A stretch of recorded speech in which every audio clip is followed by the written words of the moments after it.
राष्ट्रपति चुनाव के लिए पूरे देश में विपक्ष और विपक्ष में एनडीए और यूपीए में एक तरह से पूरी तैयारी चल रही है। जहां एक तरफ यूपीए को लेकर के ममता बनर्जी अगुवाई कर रही हैं और मीटिंग पे मीटिंग बुला रही हैं। अभी हाल ही में दिल्ली के अंदर 17 विपक्षी दलों की इन्होंने मीटिंग बुलाई, हालांकि 22 बुलाए थे लेकिन उसमें से 5 नहीं आए। मतलब वो ममता बनर्जी के तत्वाधान में कुछ फैसला नहीं करना चाहते, अपना रास्ता अलग चुना। लेकिन बाकी 17 दल के नेता जो जुटे उन्होंने ये तय किया कि वो इस चुनाव में अपना एक संयुक्त प्रत्याशी मैदान में उतारेंगे। यानी तय हो गया, मुकाबला होना है। अब इस मुकाबले में कौन विजय हासिल करेगा ये तो अभी समय बताएगा, क्योंकि जो चुनाव है वो 18 जुलाई को है और अभी लगभग 1 माह उस चुनाव में है। लेकिन तब तक सरगर्मियां तेज हैं कि अगला राष्ट्रपति कौन।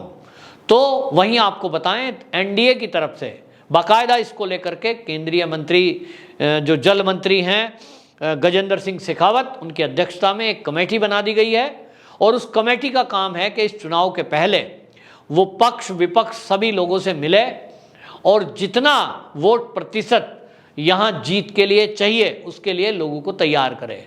कोशिश ये भी है एनडीए की कि ये बिना किसी विरोध के आम सहमति से एक कैंडिडेट चुना जाए। अब ये कैंडिडेट कौन होगा इसको लेकर कयास लग रहे हैं, लेकिन अब तक जिन पर सबसे ज़्यादा लोगों के विचार हैं कि भाई बीजेपी इन पर सोच सकती है, वो हैं आरिफ मोहम्मद खान, जो कि इस समय वो केरल के राज्यपाल हैं। और आपको ये भी बताएं कि ये आरिफ मोहम्मद खान हमेशा आपने देखा है मुखर होकर के इस्लाम पर बोलते हैं। 3 तलाक के मुद्दे पर जिस तरह से इन्होंने सफाई से चीज़ों को रखा, और इसके कारण से कई बार माना जाता है कि ये कट्टरवादी सोच से अलग कुछ तरह के नेता हैं। और इनके बारे में आप ये भी समझ लीजिए, एक कारण ये भी है कि आरिफ मोहम्मद खान वो नेता हैं जो कांग्रेस में थे और कांग्रेस में ऐसे नहीं मंत्री थे राजीव गांधी के कार्यकाल में। लेकिन उस समय शाहबानो का एक केस हुआ था। सुप्रीम कोर्ट ने शाहबानो नाम की मुस्लिम महिला, जिसको तलाक के बाद उनके पति से, उनके शौहर से उनको गुजारा भत्ता चाहिए था, गुजारे भत्ते के लिए बाकायदा सुप्रीम कोर्ट ने आदेश दिया कि आपने तलाक अगर इस्लाम की मान्यता के अनुसार आपको अधिकार है और आपने ये लिया है तलाक, जो आप कहते हैं कि हमारा ये अलग से कानून है और हमारा तो मुस्लिम पर्सनल लॉ बोर्ड है, इसके अनुसार हम चलेंगे, तो ठीक है आपने तलाक लिया, लेकिन अपनी पत्नी के और उसके बच्चों के गुजारे भत्ते के लिए आपको प्रति माह कुछ राशि देनी होगी। इस आदेश के बाद देश में बवाल हुआ, मुसलमानों ने विरोध किया। मुसलमानों ने कहा कि न्यायपालिका हमारे कानून में, हमारे धर्म में हस्तक्षेप कर रही है। और कांग्रेस का जैसा कि चरित्र रहा है, तुष्टीकरण के कारण राजीव गांधी के समय में संसद के अंदर इस फैसले को पलट दिया गया सुप्रीम कोर्ट के, और ये तय कर दिया कि मुस्लिम महिलाओं को जो उनका पति तलाक देगा, ऐसी किसी महिला को गुजारे भत्ते के लिए 1 रुपया नहीं मिलेगा। यानी जाओ सड़कों पे भूखी मरो। और उस समय आरिफ मोहम्मद खान राजीव गांधी के मंत्रालय में मंत्री थे, केंद्रीय मंत्री थे। उन्होंने इसका खुलकर विरोध किया था और इस विरोध में उन्होंने इस्तीफा दे दिया था। बाद में आप देखें कि वीपी सिंह की सरकार आई और उस सरकार में भी ये मंत्री थे, लेकिन इनके विचार यही थे कि जो कट्टरवादी चीजें हैं वो कट्टरवादी चीजों को आज छोड़ने की जरूरत है, समय के अनुसार बदलाव लाने की आवश्यकता है। तो बदलाव के बारे में ये हमेशा से बात करते रहे और यही कारण है कि मोदी सरकार ने इनको केरल का राज्यपाल बनाया। और केरल का राज्यपाल बनाने के पीछे भी एक थॉट यही था कि वहाँ क्योंकि मुस्लिम बहुत हैं, तो एक मैसेज भी बीजेपी देना चाहती थी कि हम मुस्लिम विरोधी नहीं हैं, सबका साथ, सबका विकास, सबका विश्वास मोदी जी का नारा रहा है। लेकिन इस तरह के लोगों को आगे बढ़ाना जो राष्ट्र हित में सोचते हों, जो कट्टरवादी सोच ना रखते हों, जो ऐसे दकियानूसी कोई विचारधारा है, कोई बातचीत है, उस पर भी लोगों को समझाने में सफल रहते हों। ऐसे सब चीज़ों को देखते हुए मोदी जी ने इनको आगे बढ़ाया। लेकिन कुछ लोगों का कहना है कि अब जो वर्तमान हालात हैं, जिस तरह से नूपुर शर्मा का मामला आया, नवीन जिंदल का मामला आया, और इसमें एक तरह से बताया जा रहा है कि साहब बीजेपी के लीडर मुस्लिम विरोधी हैं, भाजपा मुस्लिम विरोधी है, देखिए कैसा बयान दिया है, मोहम्मद साहब के जीवन पर टिप्पणी कर दी है, अपमान कर दिया है। हालांकि वो पार्टी के एक प्रवक्ता का मामला था, उनको पार्टी प्रवक्ता पद से हटा भी दिया गया, लेकिन फिर भी एक छवि को खराब करने की कोशिश की गई। और जिस तरह से हमने देखा अरब देशों के राजनयिकों ने बाकायदा विरोध प्रकट कराया था, उसको लेकर के जिस तरह से माहौल बनाने की कुछ कोशिश की, देश के अंदर प्रदर्शन हुए, दंगे हुए, इस मुद्दे को हाईलाइट करने के लिए मीडिया ने भी इसको उछाला और ये दिखाने की कोशिश की कि भाजपा में ऐसे लोग हैं जो मुस्लिमों का सम्मान नहीं करते, जबकि ऐसा तो है नहीं। सबका साथ, सबका विकास, सबका विश्वास। बहुत सारे मंत्री ऐसे हैं, मुस्लिम चेहरा हैं।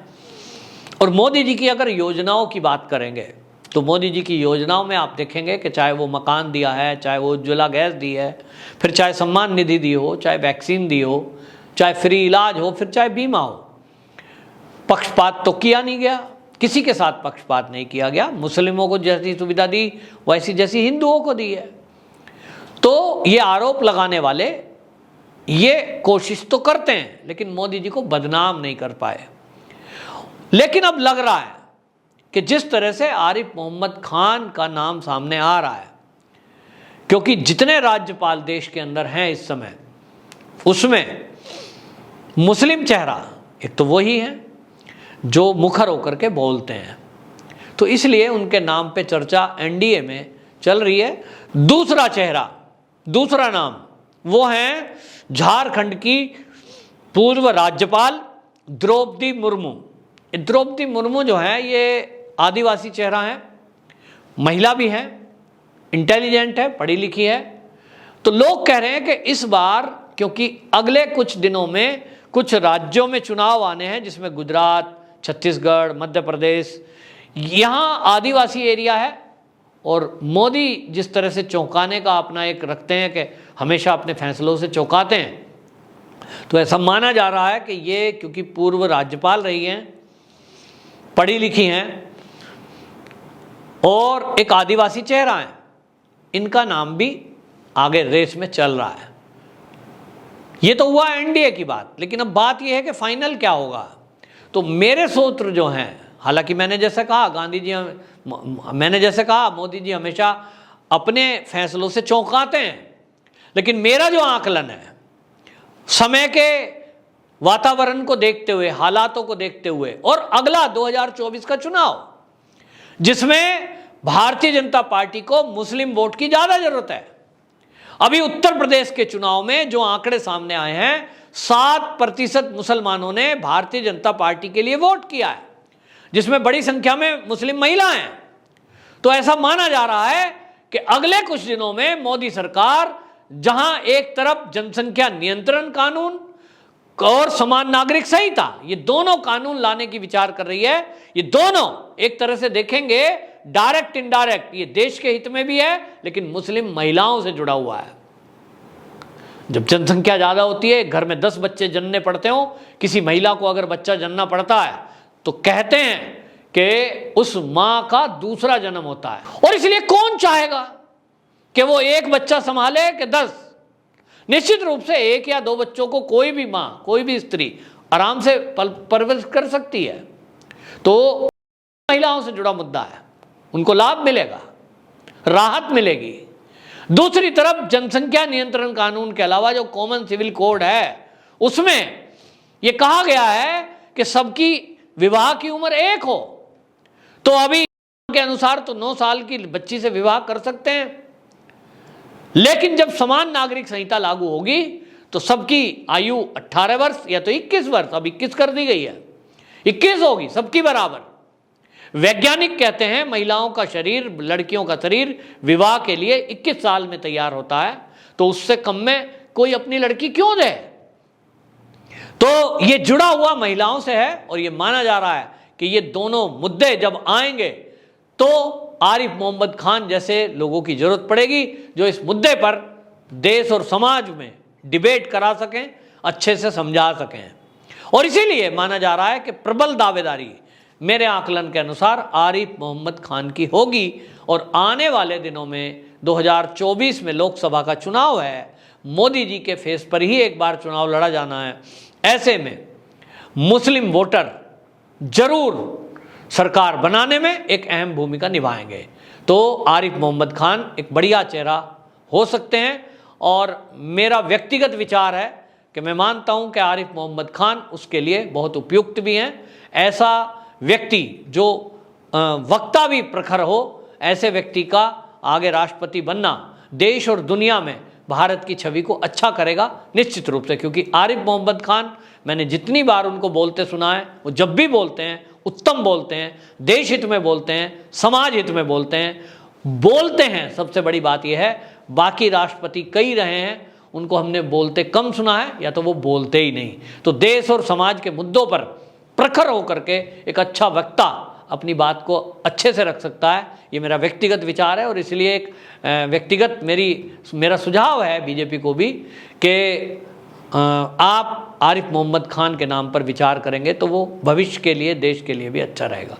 वंदे मातरम।